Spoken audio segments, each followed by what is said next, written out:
Ya, selamat berjumpa kembali dalam mata kuliah statistika. Kali ini kita akan membahas mengenai analisa regresi menggunakan aplikasi SPSS. Pada pertemuan sebelumnya, kita sudah membahas mengenai analisa regresi, khususnya analisa regresi linear sederhana, dan bagaimana penggunaan rumus-rumus untuk menentukan persamaan regresinya. Nah, kali ini kita tidak perlu lagi menghitung dengan menggunakan rumus, langsung datanya akan disajikan dengan menggunakan SPSS. Oke, ini adalah contoh tabel kualitas layanan dan nilai rata-rata penjualan barang, di mana pada pertemuan sebelumnya kita sudah membuat persamaan regresinya dengan menggunakan rumus-rumus yang diberikan. Juga kita sudah menentukan koefisien determinansinya atau biasa kita kenal dengan R kuadrat, R square, juga dengan menggunakan rumus-rumus yang sudah ada. Oke, kali ini kita akan menyelesaikannya, menentukan persamaan regresi dan menentukan R square-nya dengan menggunakan SPSS. Oke, sekarang kita masuk dulu dalam aplikasi SPSS. Sebagaimana yang kita ketahui, dalam aplikasi SPSS ini pasti akan menampilkan dua view, yaitu variable view seperti ini tampilannya dan data view seperti ini. Nah, kita mulai dengan mengisi variable view. Variable view kita beri nama sesuai dengan variabelnya tadi, yaitu kualitas layanan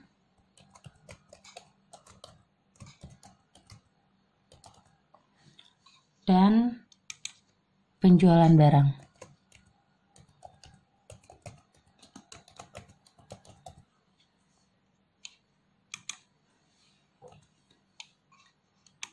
Oke, karena kualitas pelayanan dan penjualan barang semuanya dalam bentuk bilangan bulat, maka desimalnya kita hilangkan, kita ketik 0 saja. Oke, sekarang kita masuk pada data view. Otomatis langsung muncul variabel tadi, nama var sudah berubah menjadi kualitas layanan dan penjualan barang ya. Kalau mau tampilannya lebih bagus, silakan diperpanjang seperti ini ya. Oke, sekarang kita menginput ya 34 pasang nilai kemarin, kita tinggal copy saja.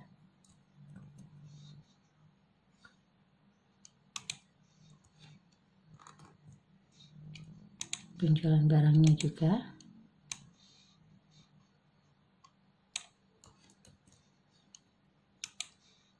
Oke. Nah, seperti ini ya, ada 34 sampai 34 ya, jadi ada 34 sampel. Nah, langkah selanjutnya kita klik analyze di atas ini, sama dengan korelasi kemarin ya. Kita klik analyze. Oke. Nah, setelah itu pilih regression. Nah, di dalam regression di sini ada beberapa pilihan, linear, bisa juga non-linear. Nah, karena yang kita bahas mengenai analisa regresi linear, maka kita klik linear. Oke, selanjutnya muncul kotak dialog seperti ini, maka input variabel dependent ya, dependent variable atau variabel terikatnya. Variabel terikatnya karena kita mau memeriksa pengaruh kualitas layanan terhadap penjualan barang, berarti dependentnya adalah penjualan barang, sedangkan independennya yang mempengaruhi adalah kualitas layanan. Masuk di sini ya. Jadi dependent itu variabel terikat ya, atau variabel yang dipengaruhi, dan independen adalah variabel bebas atau variabel yang mempengaruhi. Setelah itu tinggal kita klik OK. Nah, maka akan langsung dimunculkan 3 tabel ya, seperti ini.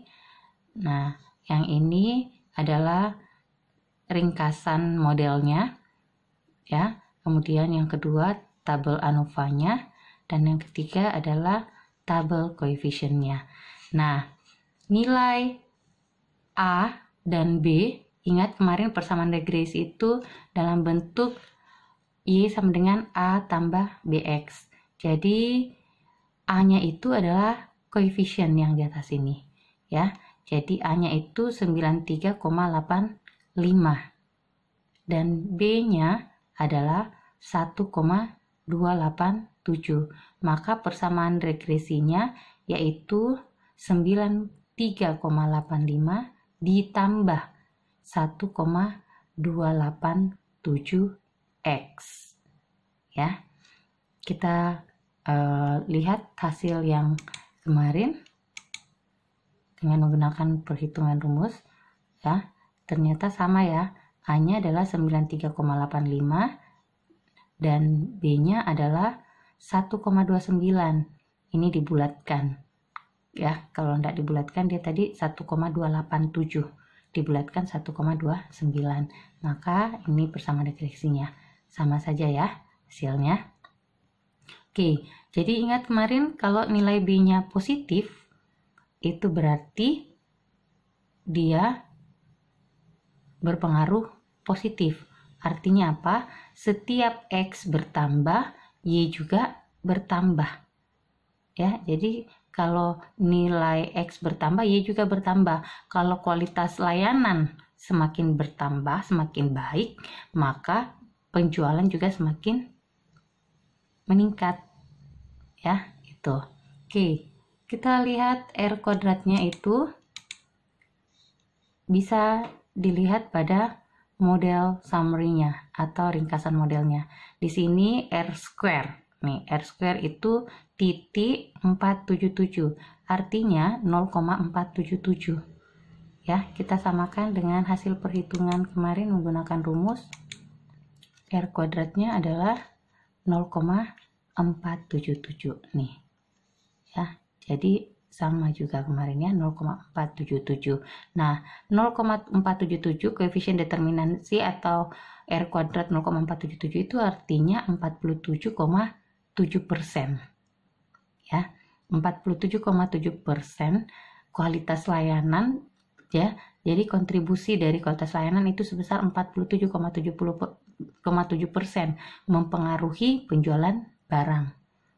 Ya. Jadi sisanya masih ada 52,3%, 100 kurang 47,7, sisanya 52,3% itu adalah faktor-faktor lain selain kualitas layanan. Ya, jadi ada banyak faktor yang mempengaruhi penjualan barang. 47,7% itu kontribusi dari kualitas layanan. Sisanya itu adalah faktor-faktor lain. Ya. Jadi sama dengan hasil yang kita dapatkan tadi. Oke. Nah, sekarang kita masuk contoh soal berikutnya supaya lebih paham dengan menggunakan SPSS. Jadi, contoh soal yang kedua ini silakan dicoba-coba hitung dengan menggunakan rumus-rumus yang ada. Apakah hasilnya nanti sama dengan yang kita peroleh dengan menggunakan analisa regresi menggunakan SPSS ya. Oke, tabel berikut menyajikan data dengan variabel X-nya itu adalah umur laptop dan variabel Y-nya adalah harga jual laptop. Ya, ada 8 di sini, 8 laptop yang di input sebagai sampel. Ada yang usianya 5 tahun, sudah 5 tahun kemudian dijual laku seharga 6 juta. Ada 4 tahun dijual laku seharga 5,5 juta. Ada yang 6 tahun lakunya 4 juta, 5 tahun lakunya 5 juta, 8 tahun lakunya 3,5 juta, 6 tahun 3,9 juta, 7 tahun 3,4 juta, dan 4 tahun 5 juta. Jadi ada 8 sampel di sini. Nah, kita mau melihat ya seberapa besar pengaruh umur laptop terhadap harga jualnya. Ya. Oke, sekarang kita menggunakan SPSS. Kita buka yang baru. ya. Kita klik variabel view-nya. Yang pertama tadi adalah umur laptop,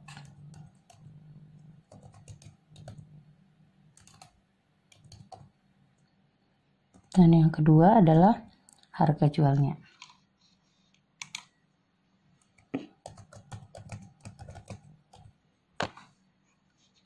Oke, sama-sama tidak menggunakan bilangan desimal.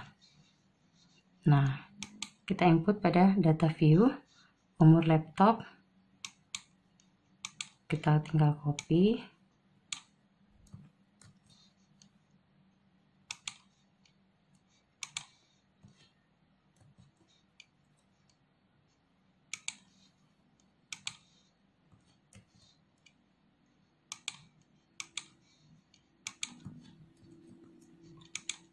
harga jualnya,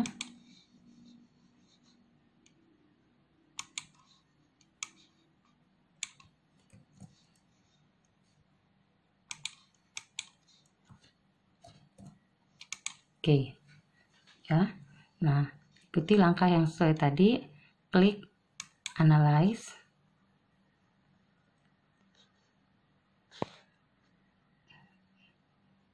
ya, kemudian regression, kemudian pilih linear, ya. Dependennya variabel yang terikat yaitu harga jualnya bergantung pada umur laptop, ya.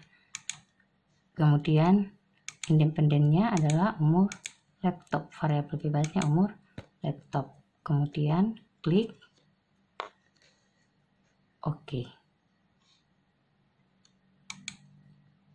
Nah, kita lihat tabel yang dihasilkan, ya.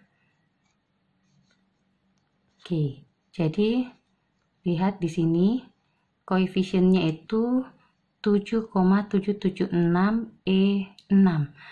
7,776 E6 itu artinya E6 itu menyatakan ada jutaan, bilangan jutaan, ya. Jadi 60 nya itu berarti juta, berarti 7,776 juta, ya. Kalau E3 berarti 7, jadi kalau E3 biasanya jarang, ya. Kalau E3 berarti langsung saja 7.000-an. Kalau E5 berarti 700-an ribu. Kalau E6 7 jutaan, ya. Jadi seperti itu. Jadi ini kalau E9 berarti miliar, ya, 7 miliar. Jadi ini 7,776 juta, ya. Kalau umur laptop yaitu minus, ya, minus 575.675,676. Jadi kita peroleh persamaan regresinya yaitu 7.776.000 dikurang 575.675,676 X. Ini menandakan apa? Ada tanda minus di sini umur laptop. Artinya apa? Artinya dia berpengaruh negatif. Kalau yang satunya naik, yang lainnya turun. Ingat yang pertemuan sebelumnya, ya, saya terangkan tentang koefisien B bernilai positif dan negatif.